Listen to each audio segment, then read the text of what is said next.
우리 함께 하나님의 말씀 보겠습니다. 민수기 13장 21절부터 33절까지의 말씀입니다.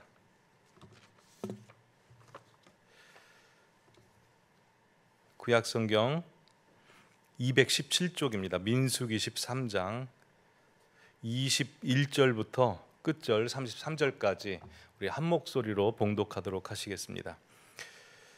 이에 그들이 올라가서 땅을 정탐하되 신광야에서부터 하맛 어귀 르홉에 이르렀고 또 네겝으로 올라가서 헤브론으로 이르렀으니 헤브론은 애굽 소안보다 7년 전에 세운 곳이라. 그곳에 아낙 자손 아히만과 세세와 달메가 있었더라. 또 에스골 골짜기에 이르러 거기서 포도송이가 달린 가지를 베어 둘이 막대기에 깨어 메고 또 석류와 무화과 나무를 따니라. 이스라엘 자손이 거기서 포도를 베었으므로 그곳을 에스골 골짜기라 불렀더라. 40일 동안 땅을 정탐하기를 마치고 돌아와 바란 광야 가데스에 이르러 모세와 아론과 이스라엘 자손의 온 회중에게 나와 그들에게 보고하고 그 땅의 과일을 보이고 모세에게 말하여 이르되 당신이 우리를 보낸 땅에 간즉 과연 그 땅에 젖과 꿀이 흐르는데 이것은 그 땅의 과일이니이다. 그러나 그 땅 거주민은 강하고 성읍은 견고하고 힘이 클 뿐 아니라 거기서 아낙 자손을 보았으므로 아멜렉인은 남방 땅에 거주하고 헤딘과 여부스인과 아모르인은 산지에 거주하고 가나안인은 해변과 요단가에 거주하더이다. 갈렙이 모세 앞에서 백성을 조용하게 하고 이르되 우리가 곧 올라가서 그 땅을 취하자 능히 이기리라 하나 그와 함께 올라갔던 사람들은 이르되 우리는 능히 올라가서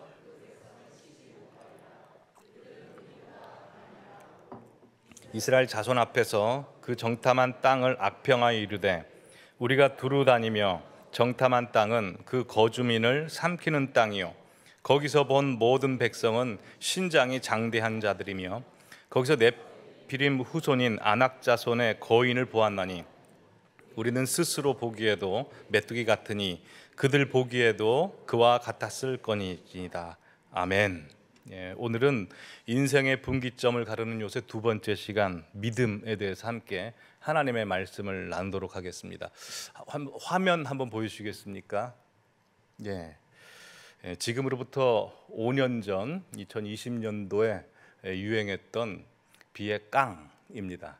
사실 이 깡이란 노래는 2017년도에 발매가 되었지만 그 당시에는 인기가 없었습니다. 그러다 한 3년 후에 유튜버 누리꾼들 사이에서 이게 회자가 되면서 역주행해서 큰 인기를 누렸던 것입니다. 당시에 얼마나 인기가 있었던지 특히 10대와 20대들 사이에서 하루에 이 깡이란 노래를 몇 번 듣느냐에 따라서 1일 1깡, 1일 2깡, 1일 3깡, 1일 4깡 이렇게 불렀고 또 젊은이들 사이에서 SNS에 나는 1일 1깡 했다, 1일 3깡 했다 올리곤 했었죠. 그래서 이 인기에 더불어서 가수 B씨가 당시에 농심새우깡 광고도 찍었습니다. 그리고 농심새우깡 그 회사에서는 새우깡뿐만 아니라 먹태깡, 고구마깡, 양파깡, 하여튼 깡이란 과자를 그때 많이 출시를 했었습니다. 근데 이 깡이란 노래 가사를 보면 거의 대부분의 내용이 나 잘났어, 나 멋있어, 나 최고야, 자신감을 드러내는 그 가사 내용으로 되어 있습니다. 근데 가장 눈에 띄는 괄목할 만한 가사는 이겁니다. 수많은 영화 관계자 날 못 잡아 안달이 나셨지. 제가 알기로는 B가 출연한 대부분의 거의 모든 영화는 다 망한 것으로 알고 있습니다. 왜냐하면 B가 출연한 그 영화 내용도 그렇고 그의 연기도 보면 보는 사람들로 하여금 막 손발이 오글거리게 하는 그런 민망함과 허접함이 있었기 때문에 그때 다 망했습니다. 근데 그럼에도 불구하고 가수 B는 전혀 쫄거나 위축되지 않고 나 잘났어, 나 멋있어 하고 자신의 자신감을 드러내고 있습니다. 근데 사실 이 노래가 역주행하여 10대와 20대들 사이에 선풍적인 인기가 되었던 것은 그 자신감을 고취시키는 그 노래 가사 때문도 아니었고요. 또 화려한 B의 퍼포먼스 때문도 아니었습니다. 오히려 그 비의 화려한 퍼포먼스는 당시 10대, 20대들에게 좀 이상하게 보였습니다. 비의 노래나 춤, 그 연기를 보신 분들은 아시겠지만 그는 뭘 해도 아주 최선을 다해서 열정적으로 하지 않습니까? 그 눈빛에서 열정이 과다하게 보이는 겁니다. 그 열정적인 모습을 우리 어른들은 최선을 다하네, 참 보기 좋다라고 보지만 10대, 20대들이 보기에는 굉장히 부담스럽고 민망하고 이제 더 나아가서 우스꽝스럽게 생각이 드는 겁니다. 그래서 오히려 이게 개그 코드 소재가 되면서 패러디 영상이 퍼지고 역주행해서 인기가 되었던 것이죠. 당시 깡이 역주행해서 인기가 있었을 때 가수 비가 유재석 씨와 이렇게 나눈 대화를 본 적이 있습니다. 비가 생각했을 때 그 깡이란 노래가 처음 2017년도에 나오는데 그때 비가 생각했을 때 10대와 20대들의 멋에 대해서 자기가 착각을 했다는 겁니다. 자기가 생각할 때 멋이라는 것은 무대를 찢어버리겠다 하는 그런 마음을 가지고 무대에 나와서 이글거리는 눈빛과 아주 동작이 큰 화려한 퍼포먼스가 그들에게 멋일 거라고 생각했는데 그게 아니라는 거죠. 10대와 20대들에게 멋은 힘을 꽉 주기보다는 힘을 좀 풀고 또 동작을 크게 하기보다는 좀 건성건성 대충대충 하는 것처럼 시크하게 보이는 게 멋이었다는 겁니다. 그래서 이 2017년도 이 곡이 나왔을 때는 거의 망했는데 오히려 이게 개그 코드로 소재가 되자 그 선풍적인 인기를 얻게 되었다는 거죠. 오늘 이 시간에 우리 청년부와 함께 기도회를 참여하고 있습니다. 청년들과 함께 예배를 드리면 영성에도 색깔이 있다고 해서 또 새로운 은혜를 하나님께서 주시는 것을 느낄 때가 많습니다. 오늘 이렇게 퍼져서 앉아 있는데요, 우리 청년부 축복합니다. 근데 우리 청년들에게 있어서 스웩이라고 하죠. 멋은 무엇입니까? 아까 비가 얘기했다시피 뭔가 힘을 꽉 주기보다는 힘을 좀 느슨하게 풀고 뭘 강하게 파고들기보다는 좀 멀리서 가볍게 관조하며 여유롭고 쿨한 게 이게 멋 아닙니까? 그래서 작년 말과 올해 초에 젊은이들 사이에서 아주 선풍적인 인기를 끌었던 밈이 하나 있습니다. 칠가이 밈이죠. 보시면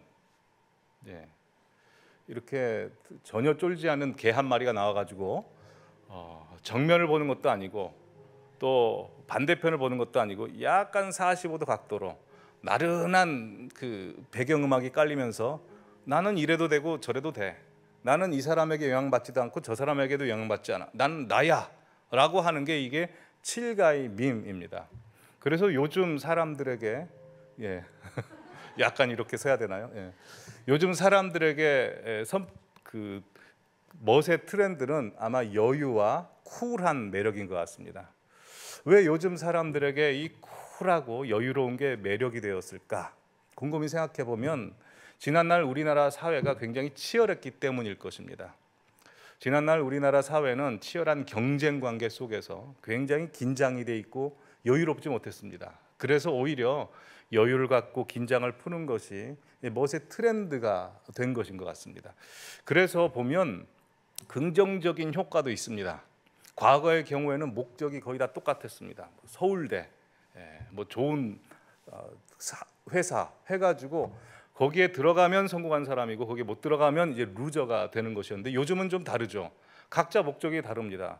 이 사람은 서울대지만 나는 가수고 나는 뭐 스포츠인이고 나는 과학자고 해서 각자 다른 길입니다. 다른 사람이 요구하는 길이 나에게 최고의 길도 아니죠. 그리고 옛날에는 목적을 설정해놓고 거기를 악착같이 하여튼 극복을 하고 성취해내야 됩니다. 근데 지금은 또 그렇지 않습니다. 목적이 있어도 지금 행복한 것이 가장 중요하기 때문에 좀 여유롭게 가려고 합니다. 이게 어떤 긍정적인 면이라고 할 수 있죠. 근데 또 한면으로는 부정적인 면도 있습니다. 왜냐하면 우리가 인생을 살다 보면 내 모든 것을 걸고 최선을 다해서 나아가야 할 때가 있고 또 우리 인생을 살다 보면 내가 원하지 않은 어떤 큰 일이 닥쳐서 그걸 버티고 인내해야 할 때가 있습니다. 근데 이 쿨한 트렌드는 내 인생의 모든 것을 걸고 최선을 다해야 되는 근성과 또한 어려운 일을 좀 버티고 인내해야 되는 그 인내심을 길러주는 데는 좀 장애가 된 것 같습니다.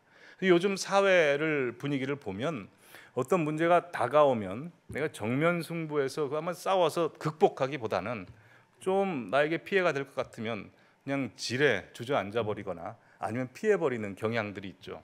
인간관계에서도 그렇습니다. 나에게 좀 손해가 되고 좀 불편함을 끼칠 것 같다라고 예상이 되면 일단 거리를 두죠.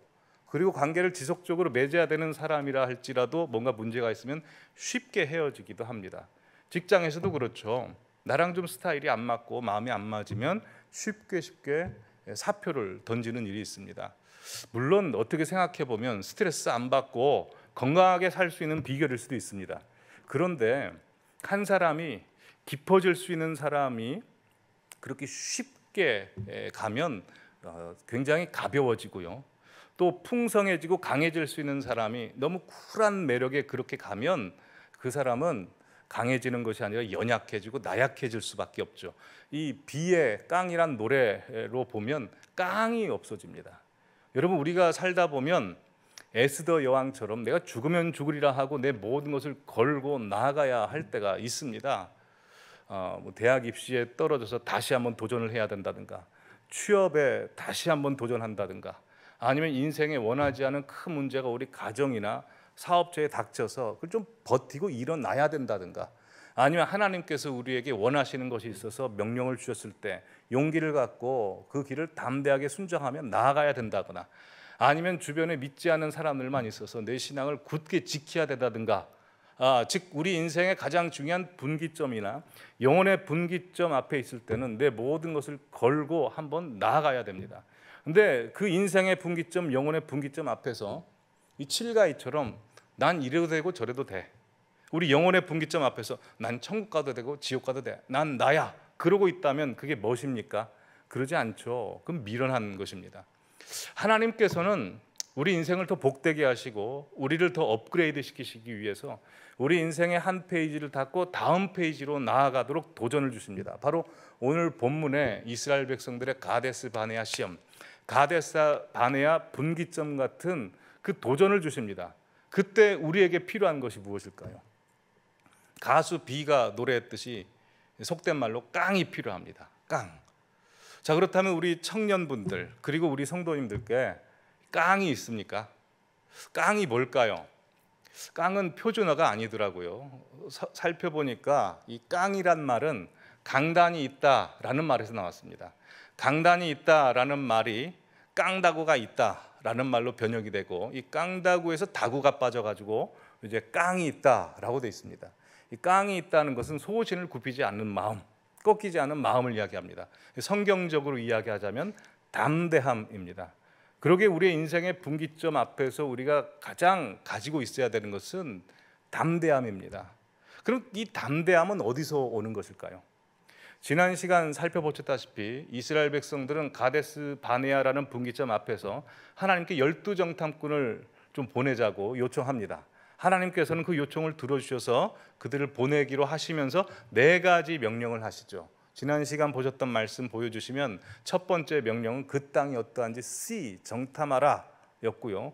또한 그 땅이 좋은지 괜찮은지 그 성읍 사람들은 어떠한지 find out, 탐지하라가 두 번째 명령이었고요. be brave, be courageous, 담대하라가 세 번째 명령이고요.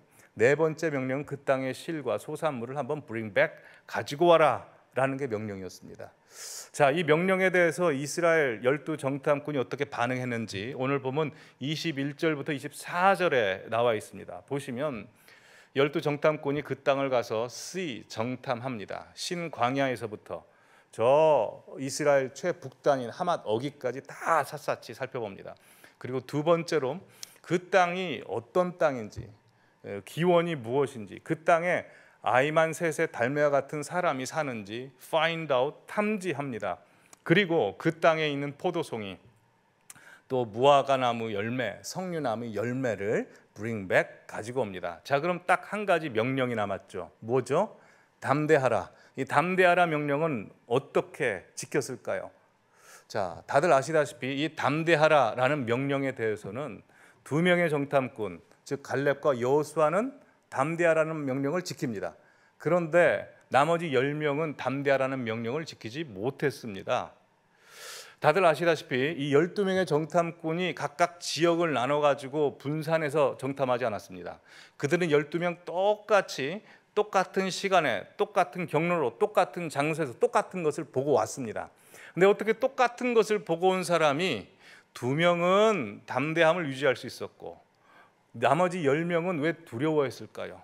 자, 그들의 반응 한번 보실까요? 30절, 31절 보시면 30절에 갈렙이 모세 앞에서 백성을 조용하게 하고 이르되 우리가 곧 올라가서 그 땅을 취하자 능히 이기리라 라고 갈렙과 여호수아는 그렇게 반응합니다. 그러나 그와 함께 올라갔던 사람들은 이르되 우리는 능히 올라가서 그 백성을 치지 못하리라 라고 부정적으로 이야기합니다. 이렇게 반응이 달랐던 원인이 무엇일까요? 믿음이죠. 믿음이 있고 없음에 따라서 두 사람은 담대했고요, 나머지 10사람은 두려워했습니다. 그래서 오늘 본문을 공식으로 한번 추출해 보면 이렇게 이야기할 수 있습니다. 우리가 뭘 보면 분명히 우리가 결론적으로 뭘 반응이 나오죠. 근데 우리가 뭘 볼 때 우리 안에 믿음이 있으면, 믿음이 플러스 되면 담대함이 생깁니다. 그래서 그 땅을 취하자 능히 이리라. 근데 반대로 우리가 뭘 봤습니다. 근데 믿음을 빼버리면 뭐가 생길까요? 두려움이 생기죠. 우리가 그 백성을 치지 못하리라 라는 겁니다. 그러게 우리 인생의 분기점 앞에서 가장 중요한 것이 담대함인데 이 담대함은 어디서부터 나오는 겁니까? 믿음이 있고 없고입니다. 자, 그렇다면 오늘 이 시간 이 자리에 계신 우리 청년분들과 우리 성도님들 안에 지금 믿음이 있습니까? 없습니까? 믿음이 있으신 것 같습니까? 없습니까? 내가 지금 담대하냐, 두려워하냐 이걸 보면 지금 내 믿음의 크기가 어느 정도인지를 알 수 있겠죠. 그래서 오늘 본문을 통해서 우리가 어떻게 하면 담대할 수 있는지, 10명의 정탐꾼과 2명의 정탐꾼의 도대체 그 믿음의 차이는 무엇이었는지를 통해서 우리의 믿음을 좀 키워나가는 시간이 되었으면 합니다. 첫 번째로 10명의 정탐꾼은 문제의 크기를 봤고요, 2명의 정탐꾼은 하나님의 크기를 보고 왔습니다. 아까 말씀드렸다시피 12명의 정탐꾼은 다 똑같은 것을 보고 왔습니다. 근데 오늘 본문 보시면 그들이 똑같은 것을 보고 온 것이 아닙니다. 오늘 보면 28절 함께 읽어보겠습니다. 시작. 그러나 그 땅 거주민은 강하고 성읍은 견고하고 힘이 클 뿐 아니라 거기서 안악 자손을 보았으며 10명의 정탐꾼의 반응입니다. 10명의 정탐꾼은 보이는 대로 평가합니다. 성읍은 견고했고 그 성읍에 살고 있는 사람은 안악 자손이요 네피림 후손들로서 거인들이었다라고 그 안에 있는 현상을 그대로 보고 왔습니다. 근데 여호수아 갈렙은 좀 다른 걸 보고 왔습니다. 다음 주에 함께 보실 말씀인데 미리 한번 보겠습니다. 민수기 14장 8절 9절 말씀 우리 함께 읽어보겠습니다. 시작. 여호와께서 우리를 기뻐하시면 우리를 그 땅으로 인도하여 들이시고 그 땅을 우리에게 주시리라. 이는 과연 젖과 꿀이 흐르는 땅이니라. 여호와는 우리와 함께 하시느니라. 그들을 두려워하지 말라 하나라고 했습니다. 그러게 여호수아 갈렙이 보고 온 것은 그 성읍이 얼마나 견고한지, 그 성읍에 사는 사람이 얼마나 큰지를 본 것이 아니고 그 안에 하나님을 보고 온 것이죠. 여러분, 그러기에 우리가 봤을 때 무엇이 보이느냐가 굉장히 중요합니다. 12명의 정탐꾼은 다 똑똑하고 탁월한 사람들입니다. 현상 파악을 다 해서 옳은 이야기를 다 했죠. 근데 하나님이 빠지니까 옳은 이야기만 했다고 생각했지만 하나님이 원하시는 말은 나오지 않는 겁니다. 그런데 여호수아 갈렙에게는 하나님이 그 문제 가운데 보인 겁니다. 그러자 하나님이 크게 보이니 그 땅을 취할 수 있다라고 나옵니다. 여러분, 똑똑한 사람이 현상을 파악했을 때 그걸 제대로 본다고 생각하지만 오늘 본문 보시면 그렇지 않습니다. 10명의 정탐꾼이 그 땅이 견고한지 그 성읍 사람들이 어떠한지를 제대로 보고 왔죠. 근데 나중에 그 땅을 보고 자기를 보니까 자기를 뭐라고 합니까? 33절 보시면 함께 읽어볼까요? 시작. 거기서 네피림의 후손인 아낙 자손의 거인들을 보았나니 우리는 스스로 보기에도 메뚜기 같으니 그들이 보기에도 그와 같을 것이라.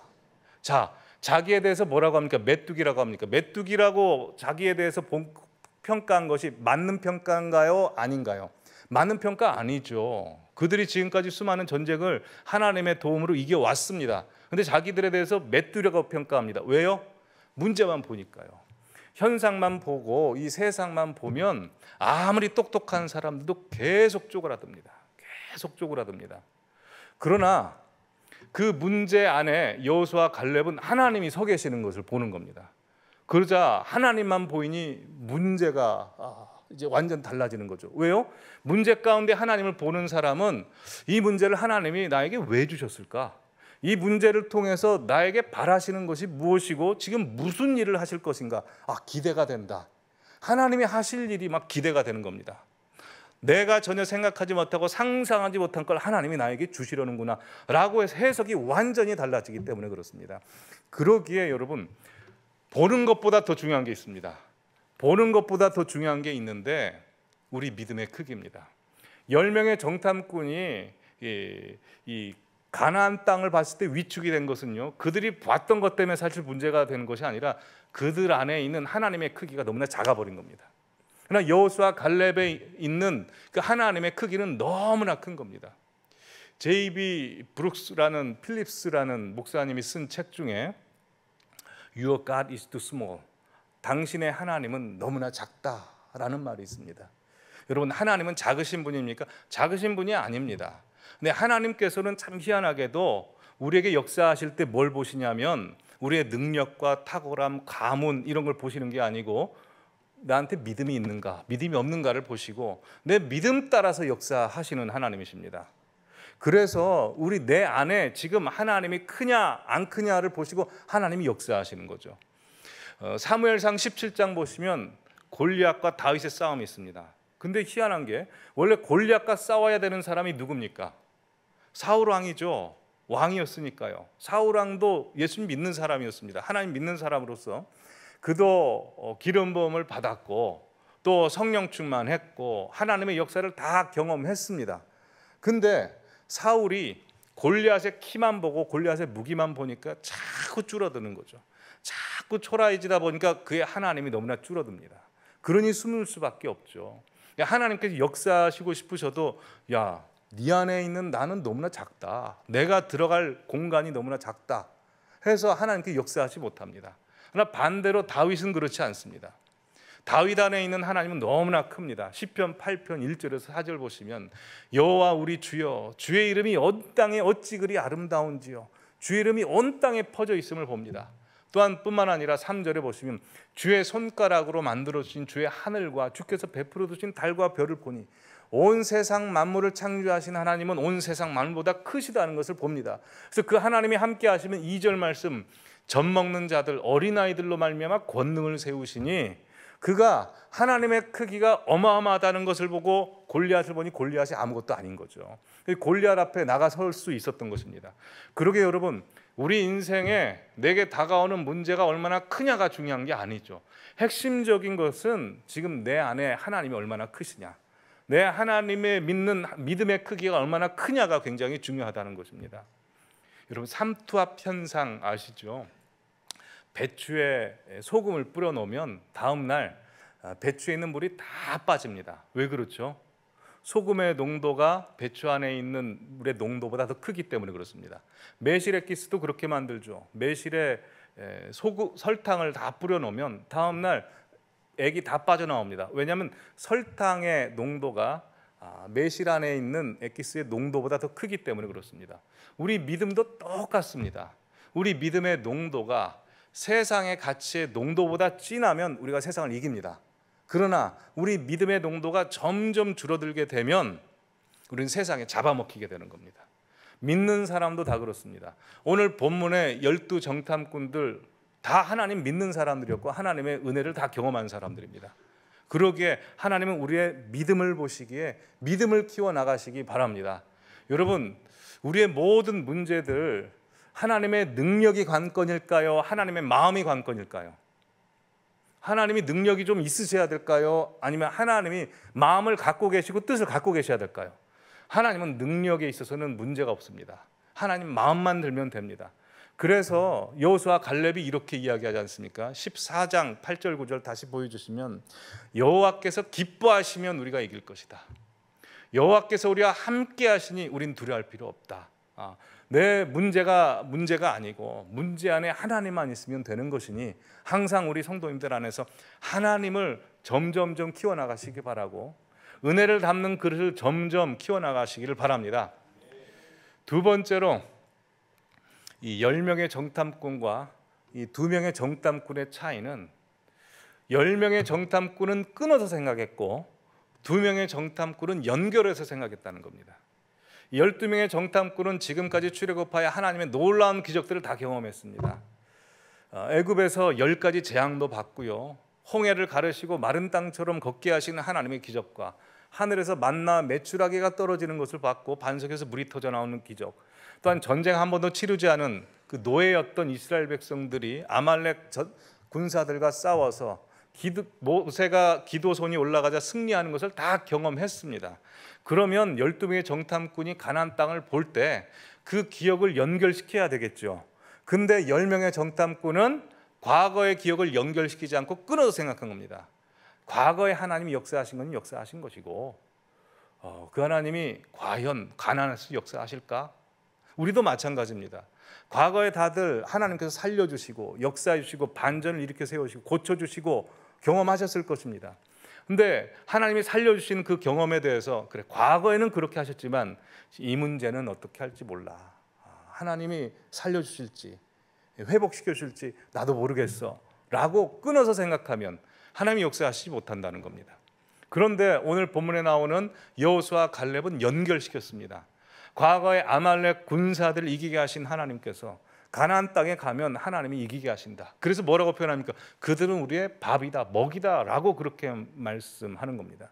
그러기에 우리 성도님들께서도 과거에 역사하신 하나님을 연결시키시기 바랍니다.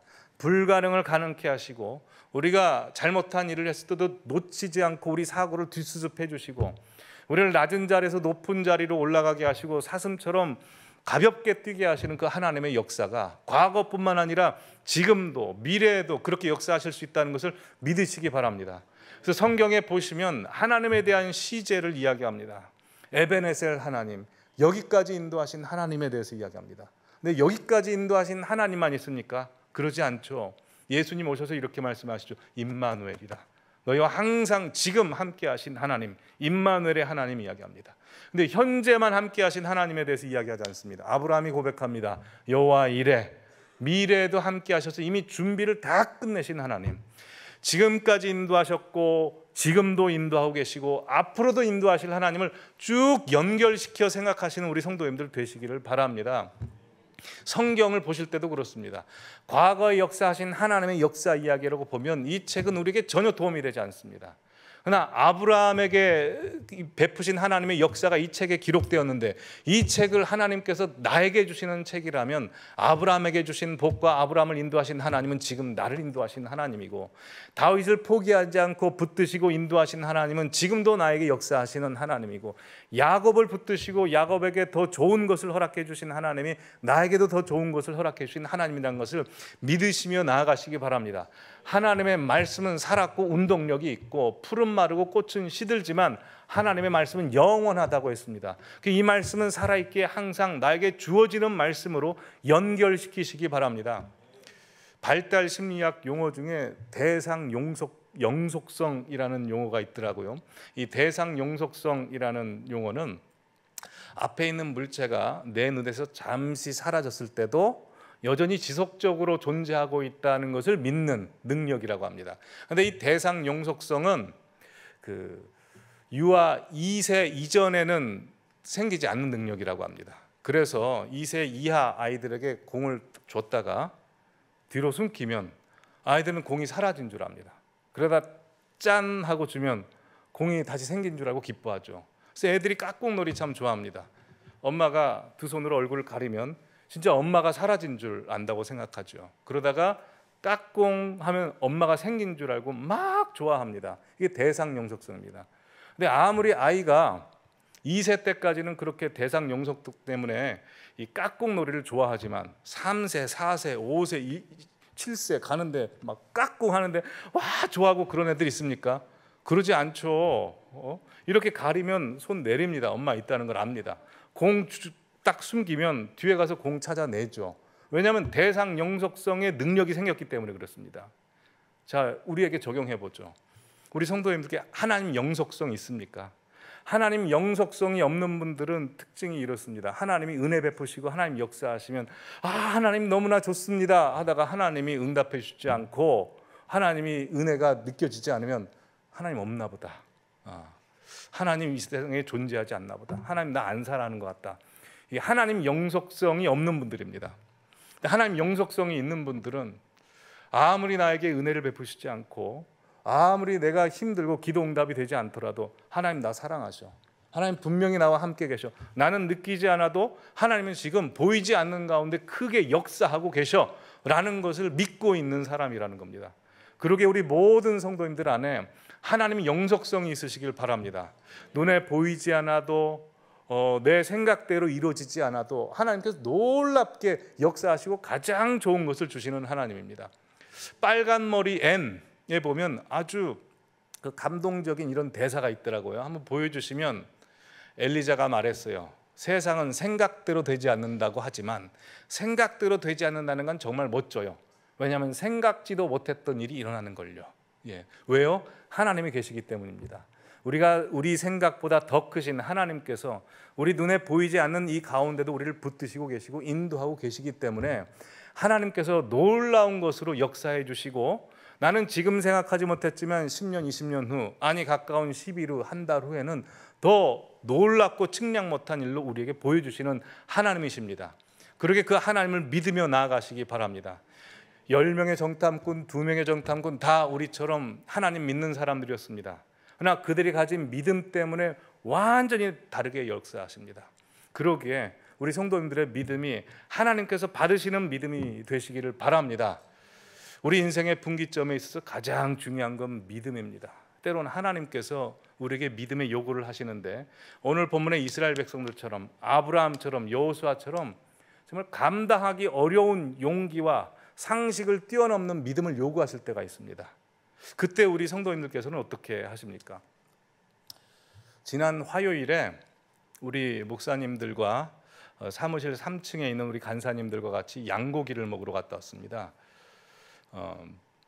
양고기를 먹으러 갔다 온 이유는 우리 찬양 인도를 열정적으로 하신 우리 백 목사님께서 평소에 양고기를 좋아한다고 해서 언젠간 양고기를 먹으러 가자라는 마음에 그때 시간이 딱 돼서 이제 양고기를 먹으러 가기로 했습니다. 근데 당일날 정작 먹으러 가고 싶다고 했던 우리 백 목사님이 시간이 안 돼서 못 가겠다는 겁니다. 왜 그러냐고 물어봤더니 청년과 약속이 있다는 겁니다. 그래서 어떻게 합니까? 그냥 주어지는 날도 아니고 또 우리가 다들 한가하지도 않고 해서 그냥 백 목사님 내버려 두고 저희끼리만 갔다가 양고기를 맛있게 먹고 왔습니다.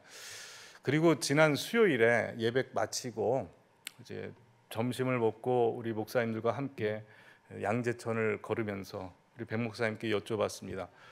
어떤 약속이었길래 그 좋아하는 양고기를 포기하고 약속을 가셨냐고 했더니 우리 청년 중에 한 청년이 수련을 너무나 가고 싶은데 그 수련의 날짜와 자격증 시험 날짜가 딱 하고 겹쳐버린 겁니다.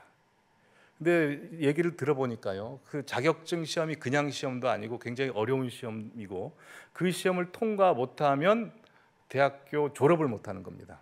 근데 그 시험이 8월 달에 한 번 있고 11월 달에 한 번 있는 겁니다. 그래서 그 청년이 너무나 가고 싶어 하는데 우리 백 목사님이 그 청년의 이야기를 좀 소상히 듣고 믿음의 도전을 주려고 양고기를 포기하고 그 청년을 만나러 간 겁니다. 그리고 그 청년의 여러 가지 이야기를 듣고 우리 백 목사님이 그 청년분에게 하나님께서 우리 청년부 수련에 큰 은혜를 준비하고 계시니 첫 번째 시험은 그냥 포기하고 11월 달에 있는 자격증 시험을 보자. 청년부 수련에 참석하자라고 이제 믿음의 도전을 준 겁니다. 그러자 그 청년도 그 도전에 용기를 얻고 순종하는 마음으로 수련회를 참석하고 자격증 시험을 11월 달 딱 한 번만 보기로 한 겁니다. 그래서 제가 그 이야기를 듣고 목사님 확신 있어요? 아, 11월 달에 떨어지면 어떡하려고. 이제 그렇게 이제 물어봤더니 우리 배 목사님 반응이, 목사님, 그래서 제가 밤마다 하나님 제발 좀 붙어주세요, 붙게 해주세요 라고 그렇게 밤마다 기도한다는 겁니다. 그 이야기를 듣고 야, 이거 큰일 났다, 이거 자격증 시험에 여러 사람 걸려 있다라는 생각에 이런 기도가 나오는 겁니다. 하나님, 자기의 유일히 한 거를 다 포기하고 믿음으로 수련을 참석한 그 청년에게 하나님 함께 해주셔서 은혜도 주시고 자격증 시험도 붙게 해주십시오. 또 우리 백 목사님 그 좋아하는 양고기도 포기하고 그 청년에게 믿음의 도전주로 갔습니다. 하나님께 사랑하시는 종에게 면을 세워주시옵소서. 또 청년들이 이걸 다 보고 있습니다. 우리 청년들에게 자신의 중요한 문제를 하나님 앞에 다 내던지고 믿음의 도전을 했을 때 하나님께서 어떻게 역사하신 좀 보여주십시오 라는 기도가 흘러나왔습니다. 우리 성도님도 좀 같이 기도해 주시기를 바랍니다. 우리 백 목사님께 또 물어봤습니다.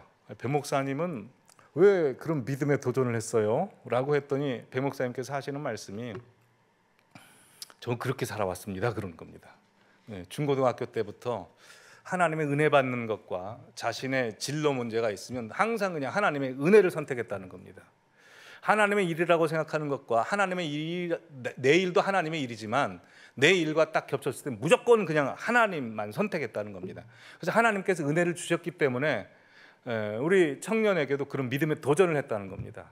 즉 자기 과거에 역사하신 하나님을 지금 현재에도 역사하신 하나님으로 연결시켰기 때문에 그런 믿음을 도전을 한 것입니다. 여러분, 우리도 마찬가지입니다. 하나님께서 우리에게 문제를 주시는 것은 그 문제로 인해서 우리 고생하라고 하시는 게 아니라 하나님의 그 넓으신 차원의 뜻을 보면 우리 믿음 키워주려고 하는 겁니다. 왜요? 이 말세 시대에 하나님께서 가장 유념해서 보시는 게 우리 믿음이거든요. 너 믿음 좀 키워야 되겠다, 너 믿음 이 정도 가지고는 내가 너한테 역사 못하겠다 해서 자꾸 문제를 주심으로 말미암아 우리를 막 자극시키는 겁니다. 하나님 앞으로 나오게 하려고. 그러기에 하나님께서는 때로는 아브라함처럼 우리 상식을 벗어나고 무모한 것을 요구하는 순종을 요구하실 때가 있습니다. 근데요, 우리가 무모한 순종을 하고 상식 밖에 순종을 했을 때 하나님은 상식 밖의 역사를 주시는 겁니다. 그때 하나님에 대한 감각이 우리가 계속해서 살아나기 시작하는 겁니다. 그러기에 우리 성도님들에게 문제가 있다면 자신을 하나님 앞에 내던져버리시기 바랍니다. 왜요? 하나님은 우리를 위해서 자신을 내던지셨기 때문에 그렇습니다. 그러니 우리도 인생 살면서 하나님 앞에 다 내던지지 못하겠습니까? 지금까지 살아오시면서 저도 그렇고요, 정말 눈치 많이 봤습니다. 사람 눈치 많이 봤고 상황 파악했고 그 상황 보면서 갈까 말까 하다가 내가 갈 수 있으면 가고 못 갈 것 같으면 안 가고 그럴 때 많았습니다. 근데 우리 인생 몇십 년밖에 안 남았죠. 인류 역사 길게 보면 정말 점 같은 인생이 우리 인생입니다. 그 점 같은 인생에 우리의 모든 것 한번 하나님 앞에 내던지지 못하겠습니까? 천국 가서 하나님 만나는 그날, 주님 오시는 그날, 그래도 한 번 이상씩은 내 모든 것 하나님 앞에 바쳐봤습니다 라고 하나님 앞에 올려드려야 될 것 있지 않습니까? 하나님 우리 돈 보는 것도 아닙니다. 하나님 우리 실력 보는 것도 아닙니다. 우리 지혜 보는 것도 아닙니다. 하나님 그냥 우리 마음 보십니다. 우리 믿음 보십니다. 그러니 우리의 모든 것을 하나님 앞에 그냥 내던짐으로 말미암아 하나님 나 마음대로 하십시오, 하나님 앞에 드립니다 라고 나아가시는 우리 모든 성도님들 되시기 바랍니다.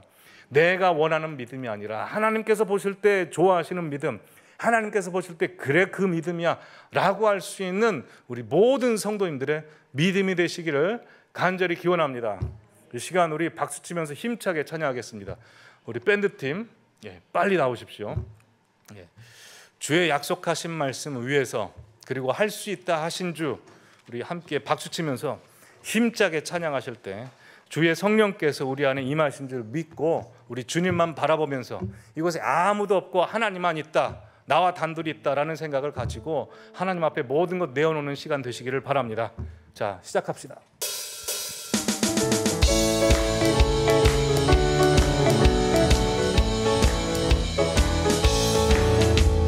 주님 약속하신 말씀 위에서 영원토록 주를 찬송하리라. 소리 높여 주께 영광 돌리며 약속 믿고 굳게 서리라. 굳게 서리 영원하신 말씀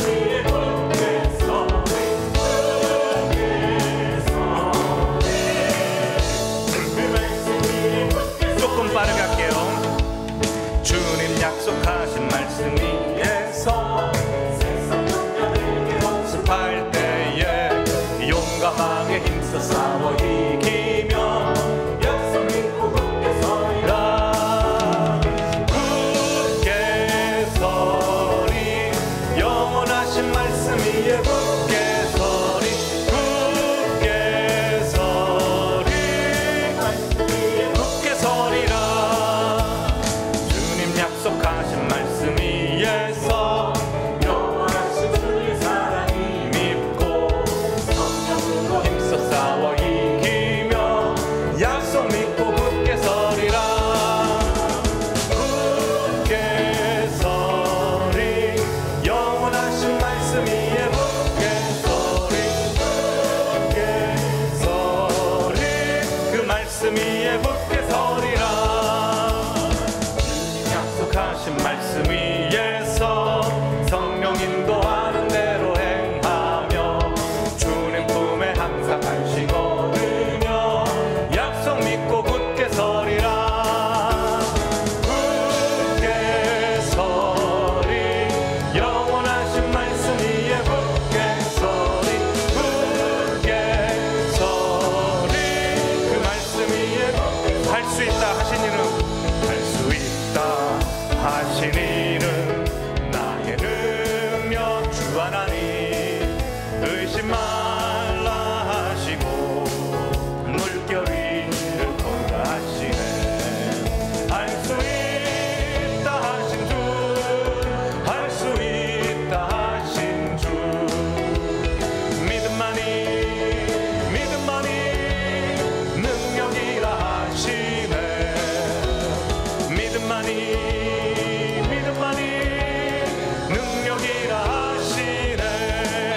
할 수 있다 하신 이는 나의 능력 주 하나님.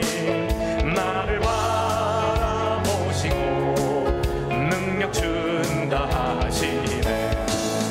할 수 있다 하신 주, 할 수 있다 하신 주. 사랑만이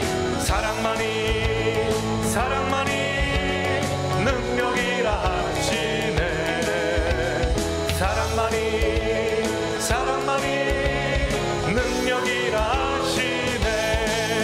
할 수 있다 하신 이는 나의 능력 주 하나님. 주저 말라 하시고 십자가를 지라 하시네. 할 수 있다 하신 주, 할 수 있다 하신 주. 희생만이 능력이라 하시네. 희생만이 능력이라 할 수 있다 하신 이는 할 수 있다 하신 이는 나의 능력 주 하나님. 의심 말라 하시고 물결이 걸어라 하시네. 할 수 있다 하신 주, 할 수 있다 하신 주. 믿음만이 능력이라 하시네. 믿음만이 능력이라 하시네. 믿음만이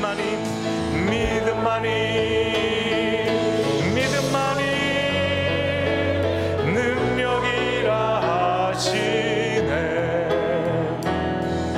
믿음만이